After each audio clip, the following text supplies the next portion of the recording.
Brought to you by TechnoSpark 20 series smartphones. I'm superhuman.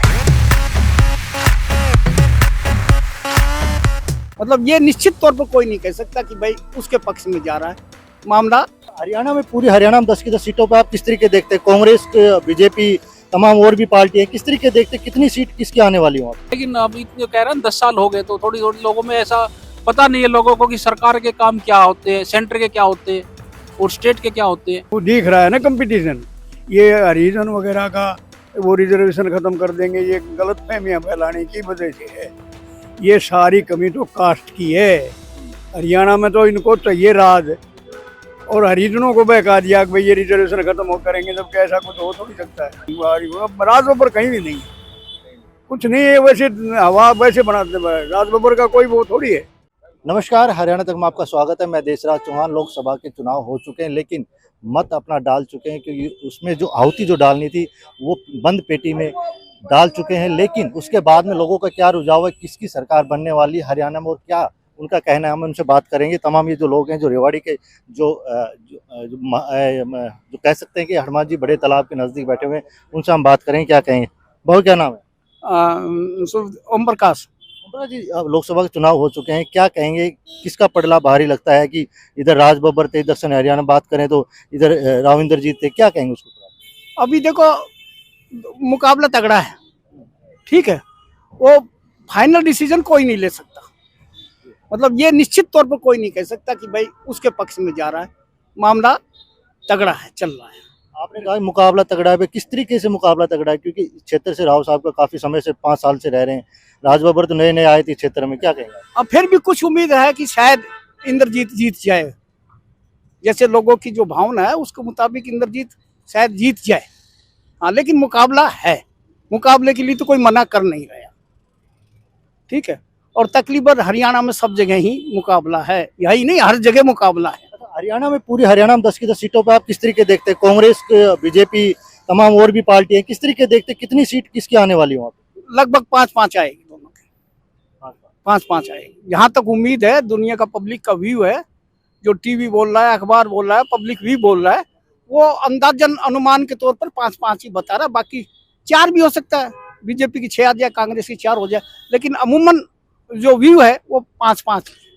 और भी उनसे हम बात करते हैं। बाबू जी, क्या कहेंगे किस तरीके से 5-5 जो बाबू जी कह रहे हैं, क्या लगता है कि अब की बार कहीं कहीं जो सरकार में मनमुटाव लग रहा था, कि पब्लिक के अंदर कुछ रुझान अलग दिखाई दे रहा है? 10 साल हो जाते, 10 साल की एंटी कमेंसी बन भी जाती है। ऐसा नहीं है कि थोड़ा सा विरोध हो ही जाता है, लेकिन ऐसा नहीं लग रहा कि भाई, हम तो लग रहा है 6-4 हो जाए, इतना तो हो सकता है। 6 किसकी और 4 किसकी? बीजेपी 6 और 4 कांग्रेस की तरफ चली जाए। क्या लगता है दक्षिण हरियाणा में क्षेत्र में कहीं काम नहीं हुआ? क्या लग रहा है कि इस जो गुड़गांव की जो सीट है, हॉट सीट कवाई जाती है, क्योंकि राविंदर जीत काफी दबदबा रहता है, क्या कहेंगे आप?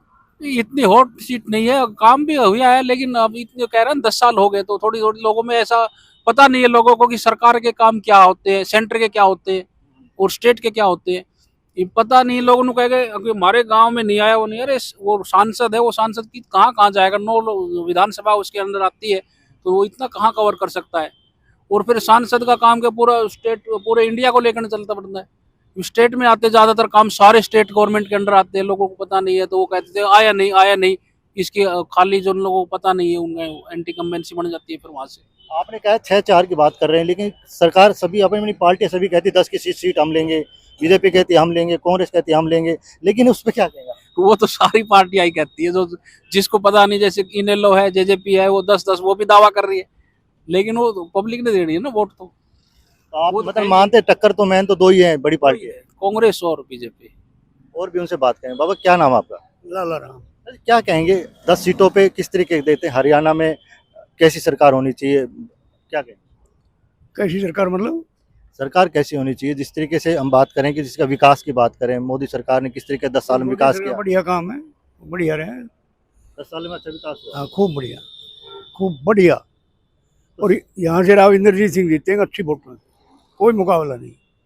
ये जो वो दिख रहा है ना कंपटीशन, ये हरिजन वगैरह का वो रिजर्वेशन खत्म कर देंगे, ये गलत फहमियाँ फैलाने की वजह से है, अदरवाइज ऐसी कोई बात नहीं है। मोदी जी कहते हैं कि 400 पार की बात करते हैं, तो क्या लग रहा है 400 पार? तो देखो जी, वो जाने बाकी ये है 350 के आसपास तो सीटें बीजेपी की आनी चाहिए। हरियाणा में कितनी समझ रहे हो आप? हरियाणा में देखो जी 6-4 भी हो जाए, 7-3 भी हो जाए, 5-5 भी हो जाए, तो उसका पक्का कुछ कह नहीं। मतलब ये है कि जिस तरीके से बीजेपी के 10 की 10 सीटें हम लेंगे तो कहीं ना कहीं लग रहा है कि मन मिटाव पब्लिक में या कहीं ना कहीं विकास को लेके कहीं है कमी थोड़ी। थोड़ी बहुत है ज़्यादा तो अब ये आप अखबार वाले हो, ये सारी कमी तो कास्ट की है। हरियाणा में तो इनको चाहिए राज, और हरिजनों को बहका दिया कि भाई ये रिजर्वेशन खत्म हो करेंगे, जबकि ऐसा कुछ हो थोड़ी सकता है। इस वजह से वो हो रहा है, बाकी कोई बात ऐसी नहीं है। तो रेवाड़ी की सीट की हम बात करें, गुड़गांव लोकसभा की हम बात करें, तो क्या लग रहा है राज बब्बर भारी पड़ेंगे, राव साहब भारी पड़ेंगे? इंद्रजीत सिंह भारी, राज बब्बर कहीं भी नहीं है, कुछ नहीं है। वैसे हवा वैसे बनाते हैं, राज बब्बर का कोई वो थोड़ी है। राव इंद्रजीत सिंह अच्छे वोटों से जीतेगा, हर हल्के में जीतेगा। राव साहब ने जो 10 साल में जिस क्षेत्र में काम किए कैसे रहे उनका? बहुत बढ़िया काम किए हैं, सारी सड़कें बनवा दी, एम्स बनवा दिया, और जो ये पुल बनवा दिए डबल फाटक पर भाड़ावास वाला है, बेरली वाला है, सारे बनवा दिए। कोई सैनिक स्कूल है, बहुत बढ़िया काम किया। और ये ईमानदार आदमी, ऐसा आदमी कहाँ मिलेगा? और स्वभाव का भी बहुत बढ़िया है। आप उसको कुछ कहा, वो कभी कुछ नहीं कहे, प्रतिक्रिया ही नहीं, शरीफ आदमी है। अच्छा, क्या लगता है जिस तरीके से राज बब्बर की जगह यदि इसको कैप्टन अजय यादव को उतारे, किस तरीके की टक्कर रहती है उस टाइम? पहले कैप्टन साहब लड़ा था ना, कैप्टन साहब को उम्मीद नहीं थी कि यहाँ वो जीत जाएगा। कैप्टन साहब की को तो यहाँ से 30,000 वोट मिली थी रेवाड़ी हल्के से, जिसका वो MLA रहता था। कैप्टन को ये नया करके ये नाराजगी मुलाजमों में है, SC में है, कुछ जाटों में, इस वजह से थोड़ा सा मुकाबला दिख रहा, बाकी ऐसी कोई बात है नहीं। और भी हम उनसे बात कर लेते हैं। और क्या कहेंगे जिस तरीके से मेवात कह रहा है कि हमने एक तरफा मेवात में लग रहा है, गुड़गांव में लग रहा है, तो इस तरीके वोट को देख के आप किस तरीके देखते हो? सबसे पहले तो मैं आज तक के न्यूज़ चैनल को बहुत बहुत बधाई देता हूं, जो आप लोग जनता के विचार जानने के लिए राजनीति के बारे में आए हैं।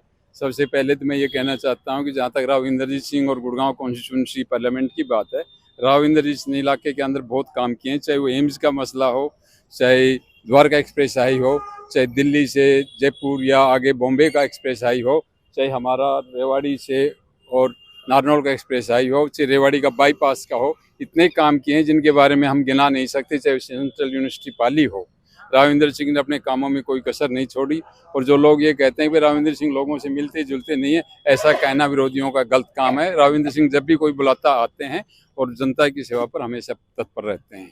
पार्टी इस तरीके से क्यों कहती? कांग्रेस के बार जिस तरीके देखें हम भाषण में ये कहते हैं कि महंगाई बहुत हो गई है, क्षेत्र में विकास नहीं किया है, तो उनके कोठियों पे मिल नहीं सकते, इस तरीके के आरोप लगते हैं, क्या कहेंगे? देखिए जी, चुनाव के अंदर महंगाई मुद्दा कोई नहीं हरियाणा के अंदर। अब आपने बात करी भाई मिलते नहीं है, हमेशा आते हैं, हर सोमवार मंगलवार जब भी वह महीने में 20 दिन में आते हैं, लोगों को इतला करते हैं और सबसे मिलते हैं। बड़े प्यार से जो भी काम होता है वो प्रशासन से कह करके काम कराते हैं, जो किसी भी प्रकार का किसी भी भाई का कोई काम हो।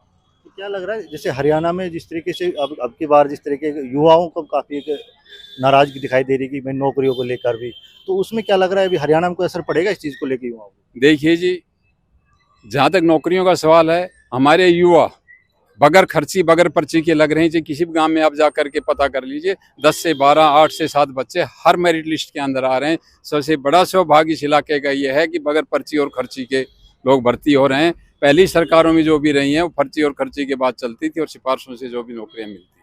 तो सेंटर में बात करें या हरियाणा में बात करें तो सरकार सेंटर में कैसी, मोदी सरकार बेटर है, 400 पार ले पाएगी मोदी सरकार? देखिए, जहाँ तक बात सरकार की है, सेंटर की, मोदी जी ने विश्व के अंदर एक ऐसा डंका बजाया है, चाहे वो आजकल यूरोप जो कंट्री है वो सबसे हावी थी, आज वहाँ जाकर के मोदी जी ने हमारे ने दिखा दिया है कि भारत एक उभरता हुआ नया भारत बनने जा रहा है।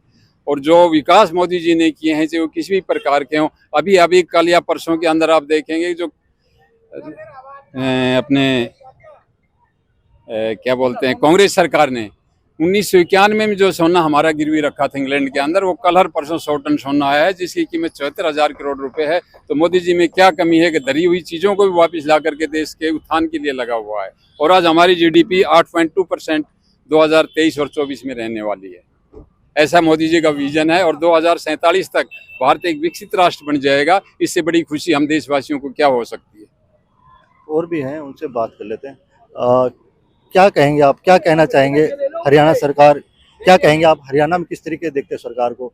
जिस तरीके 10 सीटों की बात होती है, किस तरीके देखते हैं 10 की 10 सीटें, कौन 10 सीट लेकर आएंगे, 4-5 का आंकड़ा रहेगा, क्या कहेंगे आप? मेरा 6-4 का मानना है, 6 बीजेपी 4 कांग्रेस।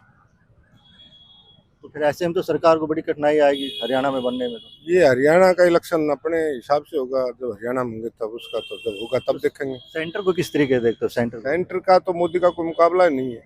जब मोदी आया था सन 14 में, और जब जो देश के हालात थे और आज जो देश के हालात हैं उसमें सभी को दिखाई दे रहा है। रोड देख लो, इंफ्रास्ट्रक्चर देख लो, या जीडीपी देख लो, कुछ देख लो। हम तो मानते हैं, जो पढ़े लिखे लोग हैं वो तो मानते हैं कि मोदी ने कुछ किया है देश के लिए। तो आपने कहा 6-4, ऐसी कौन कौन सी सीटें लग रही जो हरियाणा में जिसमें खतरा लग रहा है, बीजेपी को लग रहा है, या क्या कहेंगे आप? बीजेपी को जैसे सिरसा की सुनते हैं, या भाई सोनीपत की सुनते हैं, या कुछ बिहाड़ी महेंद्रगढ़ की सुन रहे हैं कि वहाँ भी हो सकता है। 3 तो हैं ही। ये तमाम जो यहाँ के लोग थे, रेवाड़ी के जो यहाँ बैठे हुए थे, उनसे हम बात की कि उनका क्या कि 6-4 का कहीं ना कहीं रहने वाला आंकड़ा हरियाणा तक के लिए। रेवाड़ी से देशराज सिंह चौहान।